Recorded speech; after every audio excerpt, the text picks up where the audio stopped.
Hey guys, how's it going? So welcome back to video number 2 of the XMAXX series. As promised, we're going to get right into it. Today, this is my wife's XMAXX. The motor smoked on it. I don't know exactly what happened. Something went on inside the motor, started making a horrible noise. I thought the pinion and spur was stripped out, but it's nothing to do with that. It's inside the motor, and it finally quit completely. And I'll go ahead and shoot in a quick little clip to show you guys what it sounded like. So I'll put that in right now. So right here, guys, I got the tools out that you're going to need to do this job. It's doesn't look like a lot. It's because you don't need a whole lot. You're going to need a 1.5. I'm using this as a pointer. That's all I'm using it for. You got a 2, a 2.5. You got your little Hypertough drill. I've been liking it a lot. I'm just trying it out to see how it's going to work. So using it quite a bit. Got me some side cutters. Some curved needle nose just because they're handy to have here, and then some just regular old worn out ugly Pittsburgh needle nose. So now you know what tools you're going to need to change this motor out, and let's go ahead and get it done. Shouldn't take long. Alright, so I got you guys a bird's eye view of the truck. First thing we're going to do is disconnect all the necessary wiring. That way once the motor is disconnected, it's pretty much just ready to literally fall out of the chassis. So let's go ahead and get after it real quick. So we're going to start off by pulling the receiver box covers, these two right here, and those are going to be a 2.5 millimeter. I'm going to be using my MIP today. I like the MIP bits a whole lot. Okay, so you're going to have 4 screws. You're going to have one here. You can see both of these really clearly. And then you're going to have one right there. You see it hiding? There's actually a little notch right there that allows your tool to slide right down. And then there's one straight across from it right here. Right there. Allen is stuck in there. So right across from each other. So we're going to go ahead and back those out and give you a little bit wider shot so you can see a little bit better. And we're going to get this done. Again, it's the 2.5 millimeters. You want to be sure that these little screws are backed all the way out. You want to be sure that all 4 of these are backed all the way out, because it can make it hard to get the covers off. And what I do is go ahead and pull all the screws all the way out, because if you leave them in the cover and pull it out, the threads kind of hang. It makes it hard to get out. So we're going to pull them out. So that's where the curved needle nose come into play. So we're going to pull these out.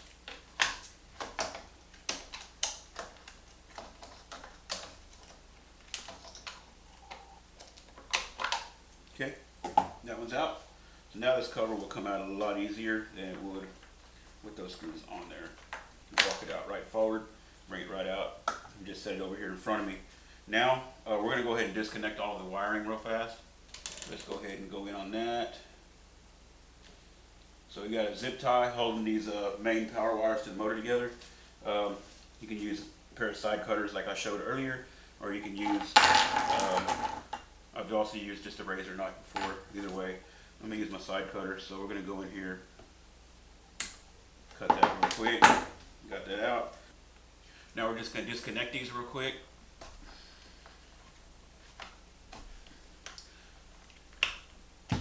Okay, and there's still water in there because we washed this thing. This thing was filthy. Alright, so now we have the main power wires disconnected. We're going to disconnect our fan power wires, and we're going to disconnect our temperature sensor wire from the motor that runs up to the receiver box. So let's go ahead and do that. Okay, now we're going to go ahead and disconnect the temp sensor wire from the motor, and we're going to disconnect the fan power wires that go to the receiver box. Right here, you're going to disconnect this top one, which is a gray connector. It's going to be labeled VT. And then you're going to disconnect the other wire that is going to be in the battery or channel 5 slot right here. You disconnect that, set it to the side. Okay, that's our temp sensor. Now we have to disconnect the power wires from our fan. It's going to be channel 4. Yes, channel 4, the black connector right there. So we'll just reach in there and disconnect that one. Now you should have 3 plugs disconnected right here. You're going to have your gray that also has a red on it right here. See there? And then you're going to have this black one. And I'll show you guys where all these go. And easiest thing is just to take a quick snapshot of it before you take everything out. But no worry, there's going to be a picture in here that you can screen capture or take a picture of your phone, whatever. So go ahead and take this receiver box and just, it's got some 3M adhesive or something on there. Take it and get it out of the way. And then what you can do is go ahead and look for your wires, give them a tug. Let's see, we need to go ahead and pull this cover off. It's already unscrewed, so we'll grab this here. There we go. We'll grab that, pop it out of the way. Now you see all that white stuff in there? That's that dielectric grease that I talked about in my first video, if you didn't know exactly what that was. So just grab this wire, follow it. Okay, this one's on top. The temp sensor wire is actually, no, okay. So grab this wire here, follow it. You can see that it's this wire here. Go ahead and try not to block your view. Just kind of grab it here and fish it through very carefully. There's a slot down in here that will allow it to go through.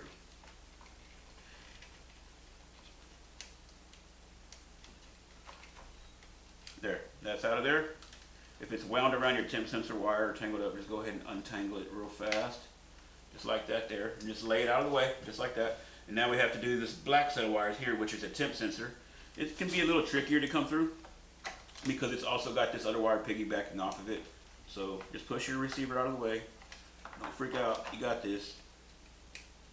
And pull it right on through. And you can help this little heat shrink deal slide through there where it's spliced. Once you got that, you're home free. Work your red one on out of there. And now I'm gonna back this shot up.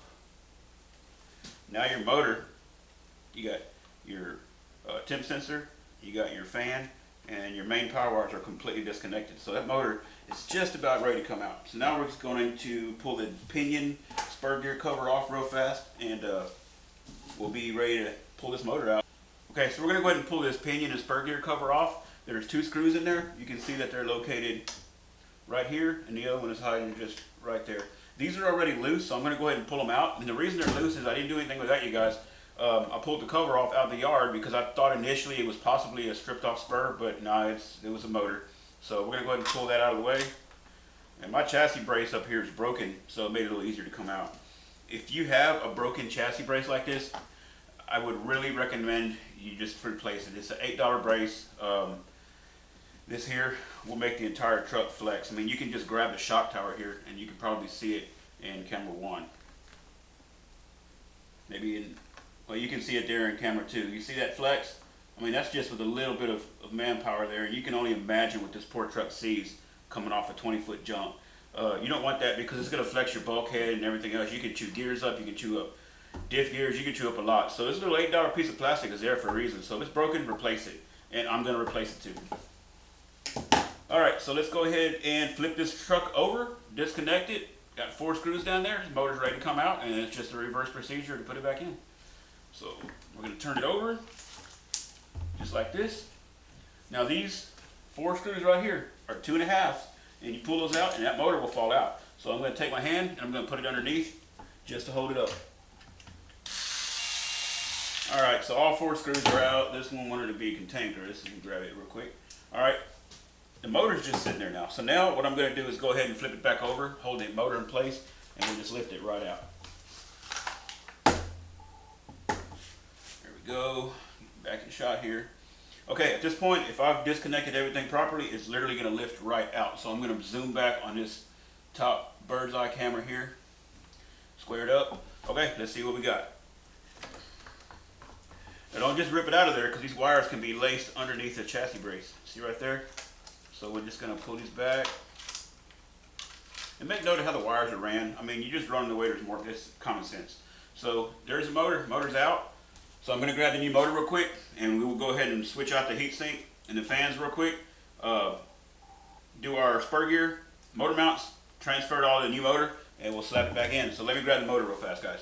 Alright guys, so got the new motor here. And we got the old motor here. So all we got to do is swap the fans and heatsink over. Not a big deal, although I did kind of lie to you earlier. You are going to need a couple of screwdrivers. Just a flathead is fine to pull the heatsink off. So let's go ahead and swap this over just real quick. We'll start out with your 2.5. And what we're going to do, this these fans are just screwed in between the fins on the heatsink there. There's 2 here, there's 2 there. So you can see that they're just screwed into the fins. There's no thread actually. So we'll go ahead and back those out. You know what? Let me swap over to my Dewalt just so you can see it. You guys can see it in action. Maybe you decide you want to go buy one. Let's So, how much juice does it have? Dead. Okay. All right, here goes.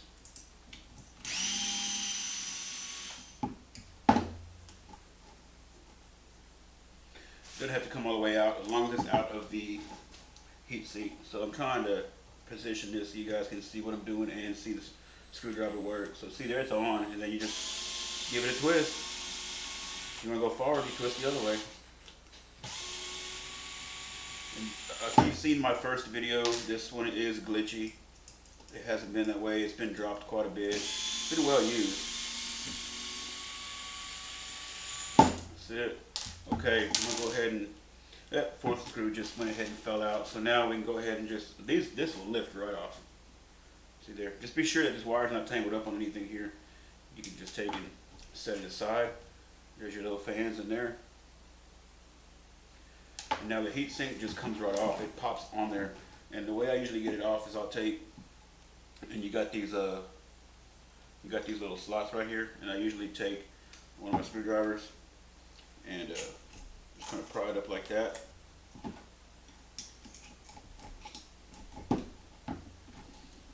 There it is.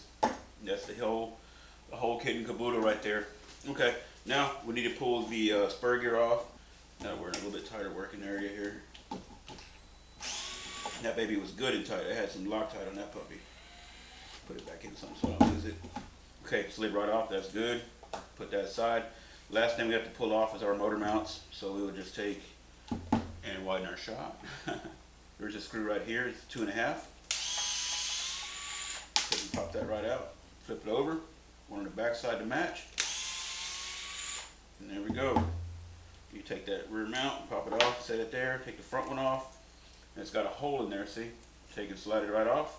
And then just grab your other motor real quick and put it right back on the same way. When you put this on, be sure that your wires are facing up because the motor's going to sit like this. This goes back to the ESC. So don't put it on upside down because it will go that way. So we're going to just put it back on just like that, right? Okay. So we'll take and put that first screw back in. And don't over tighten these. Okay. Okay, then we'll put the back one in and we'll just set this right on there like that. And I mean, it's got two little dowels here that go inside there. So when it's on, it's on.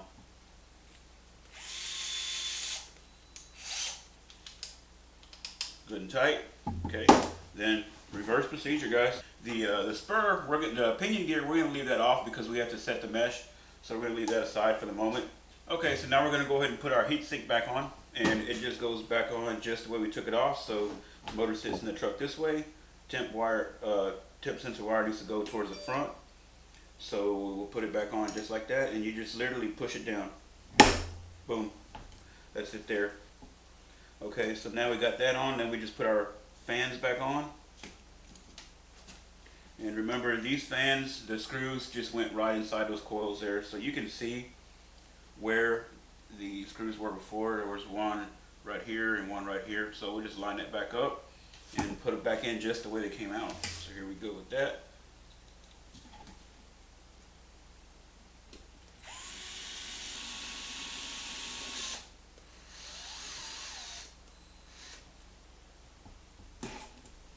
Alright, and there it is, guys. Motor's all back together, ready to go back into the truck. So let me go ahead and get the truck back up here, and we will get it all put back in there. And see, we have enough time to take this thing for a ride. Alright, so there you go, pretty good view there. So when I put this motor back in, I want to be sure to run these wires back underneath this brace right here. That's the way it initially came out. So I'm going to take and just set it in here, kind of far back, so I have some working room. And what I'll do is fish this red wire. Can you see where I'm going there? Under this brace. Like that. Push it up. And I'll grab it and just kind of get them headed the right direction before we get the motor in place. Just be careful with these wires. Okay. Now our temperature sensor. Our fan power rather. Okay, there. Now the motor's going to want to just fall right back into place. And there's something I want to show well right here. When you set this motor back in, you want to be sure that it sits in properly right behind. See that little, there's like a little horseshoe saddle? You'll see when it sits back in properly. This little metal plate has to go on the opposite side of it. See this right here? This little metal plate has to sit on the opposite side, not behind it. There. See how it's on the opposite side? This would be wrong behind it. And the motor kind of wiggles just a little bit. There. You can feel it drop in. Now that's right. So now we're going to go ahead, turn it over, put the 4 screws back in it, and we'll just try to hold on to it as we turn it over so that it goes back in where it needs to go. Okay, here we go. Yeah, stay in place. Okay, so there, get you guys a shot. So you grab your four motor screws. They're the 2.5s. And we'll stab one in where it goes. Now that motor's not going anywhere. All right.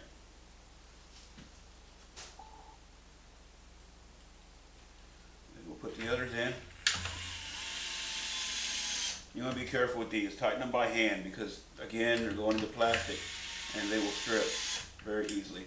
See how I hold that screwdriver and when it snugs up, it actually turns in my hand. I'm doing that so I don't strip them, see? Let it jump out of my hand. And then I'll just pretty much manually just tighten them up by hand. Use my Traxxas driver. And get them good and tight. About right there. When it gets solid, I'll give it just a little bit of a turn. You know, I don't want to overdo it. I've never had any issues with it before, so should be fine. This truck's well over a year old. Okay, so now the motor's all back in and everything. We're going to go ahead and get the spur gear set up, the mesh. That way we can get Loctite on it and let that get curing. It's only going to be 5-10 minutes before we're done, but still longer the better because I want to go out and play with it. So I'm going to grab my Loctite real quick here. And we're going to put a little bit of Loctite on that grub screw there. If you see my first video, you know what we're doing. These love to come loose on the XMAXX, so always be sure you put plenty of Loctite on there. Just barely get the screw started. Uh-oh, I'm low. Put you a drop on there. And then normally what I'll do is take and work it. I'll back it all the way out and let it pop a couple times so that Loctite gets all the way down in there. Then when you put this on, it goes back in the motor just like this with the grub screw or set screw facing back.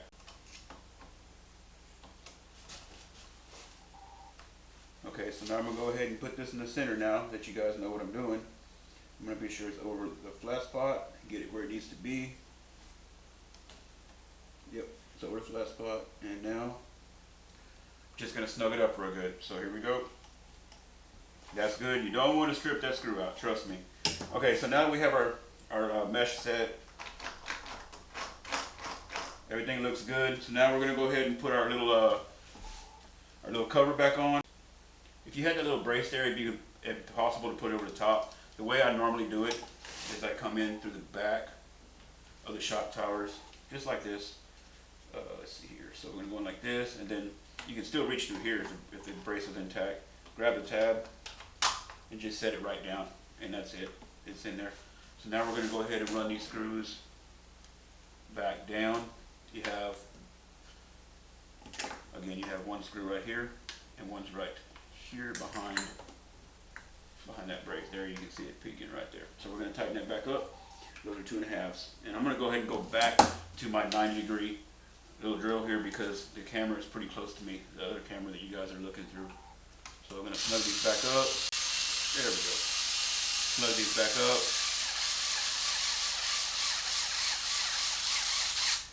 I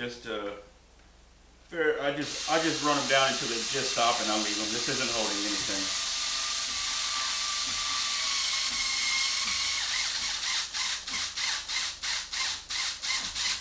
That's it. Good enough. That part is all done. Now we just hook the wiring up real quick and we're good to go. And this job probably takes 15 minutes, you know, at your own pace, going at my own pace. But when I'm doing it for you guys, I've already been here an hour. So hopefully the video doesn't come out very, very long, but I'm going to try to make it as informational as I can. Alright, so let's go ahead and start hooking everything up in the reverse of the way we took it out. And because my eyes are terrible, well, I took a picture on my phone that shows how the wires go back on there. See there? So I can just look at that as a cheater because I don't want to get all up in the shot of the camera and everything else. So let's go ahead and put you guys where you can see the actual, what I'm actually going to be doing. Okay, that looks pretty good there. So we're going to go ahead and see, I'm just going to lay my phone right here for a cheater so I know where everything goes. So opposite of what we did. So these wires here, I'm going to lay these, be sure nothing's tangled up like they are now. Put that aside.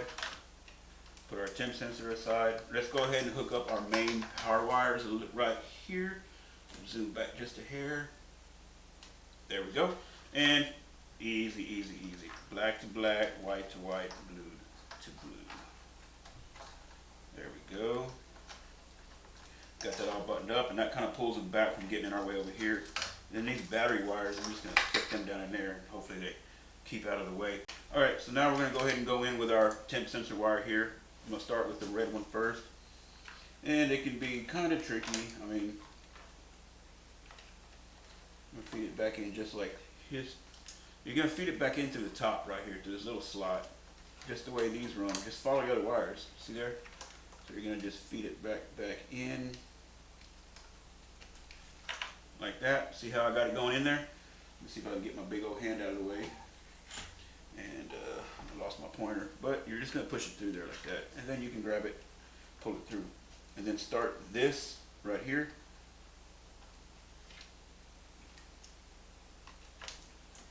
There, you see how that the little heat shrink splice is going through there? And go ahead and work it on through. Once it's through there, you can do your gray wire the same way. I just pull it back a hair and I point it down like that. You see how it's pointed down going through there? And then you can just take your fingernail or tool, push it right through. Boom, shakalaka, got it. And we're gonna do the same thing with this wire.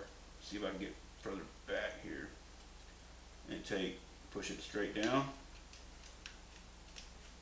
And it will almost just go right in there. See there? So you'll take and push it right through. Now, all your wires are ran back into your receiver box. Halfway there, guys. Probably further along than halfway there. So then we'll take and pull them back out of the way. Watch your little antenna here. Pull it back out of the way. The name of the game in this whole thing is move everything out of the way. Alright, now the receiver box probably isn't going to stick back down. So then you just hook everything back up in the way that it was before. We're going to start from this half down here so our other wires don't get in the way. So this black connector right here, the one that comes from your fan, is going to go to channel 4. So channel 4 is going to be, was it 4th from the top the way it looks? Yep. Like I said, my eyes are terrible. So channel 4 is right here. Channel 4, okay. Is that right? Nope, that's not right. Wear contacts, but they don't let me see like glasses do. It's terrible. Okay, there we go. So we got that hooked up. Now the red is going to go directly above it, this one right here. So we'll take and hook the red up. There you go. And then the last but not least, the gray one is going to go on the very top. Try to keep it from getting all tangled up. This is really going to be a jumbled up mess in there. Okay. Then we get our red and put it in there. Okay, everything's hooked back up the way it should be. Then you just take and tuck everything down in there because the cover is pretty tall. You see there's quite a bit of room inside that cover. Take and tuck everything down in there the best you can. It's not going to be perfect. I've opened some up from right out of the store, and that wire is just wadded up in there like you would not believe. This here looks a whole lot better than some I've seen. I've seen it just coiled up, just absolutely terrible. I've seen some that are stuck underneath the seal right here. It's crazy. Okay, so what you're going to do now is, I mean, you're almost done, guys.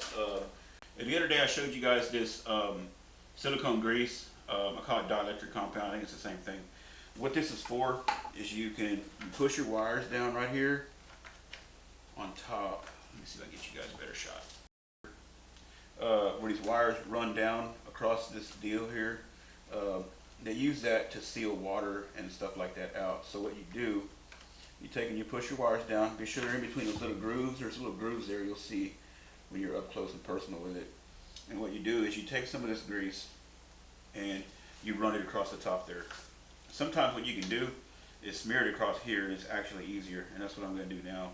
You're going to take and put yourself a little bead all the way across the top, just like that.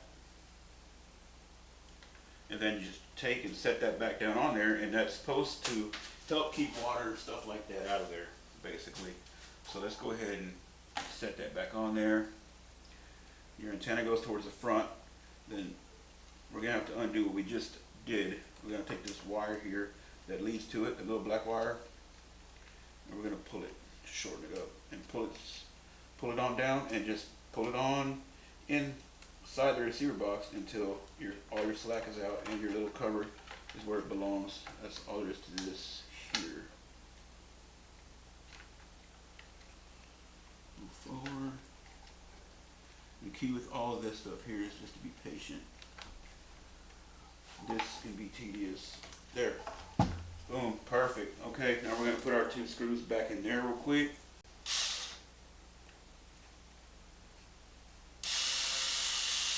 And again, don't get these very tight. Everything's going into plastic on these vehicles.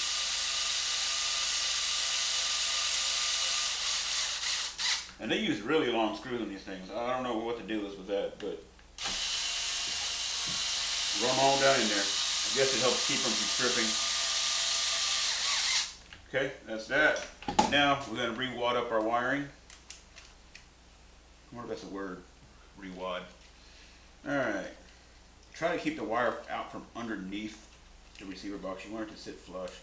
Put it down in there and then just roll everything up like that. And that's good to go.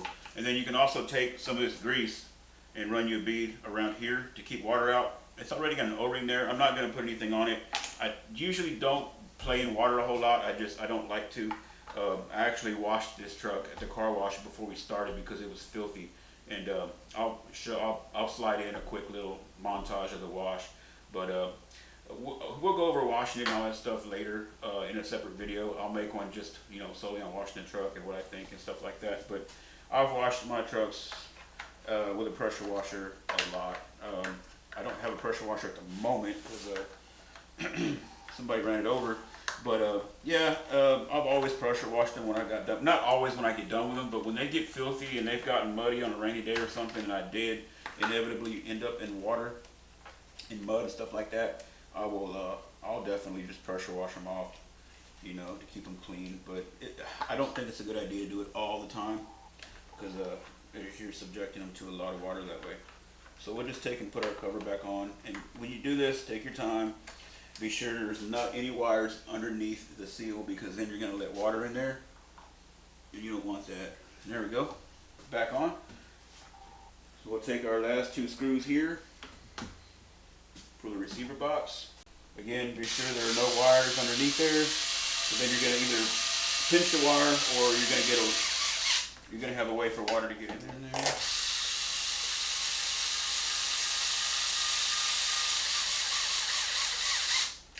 Okay, and that is it. We are buttoned up, motor's changed, it's ready to run, guys. So I'm gonna go ahead and let you guys go for the day. Now you know how to change your motor out. Hopefully that helps you guys out with a motor change or anything like that. Please like, subscribe, comment down below what you'd like to see next, and I'll do my very best to get to that. I'm gonna put my wheels and tires back on it, throw some batteries in it, let that Loctite dry a little bit longer. And then my wife and I are going to go out and have some fun. This is her truck. Mine is, it's in the other room. But we're going to go out and jump some dirt hills. Maybe if there's enough daylight out there, I'll take a little bit of footage. And I'll actually slide that footage in after this. Actually, let me go ahead and show you guys the water. Since the tutorial is done, I didn't waste any of you guys' time, I hope. I'm going to slide in a quick little bit of footage from the car wash before I washed it and all that good stuff. And enjoy, guys. We'll see you guys next time on the next how-to. Have fun out there with your trucks, be safe, and stay well. God bless, guys. Bye.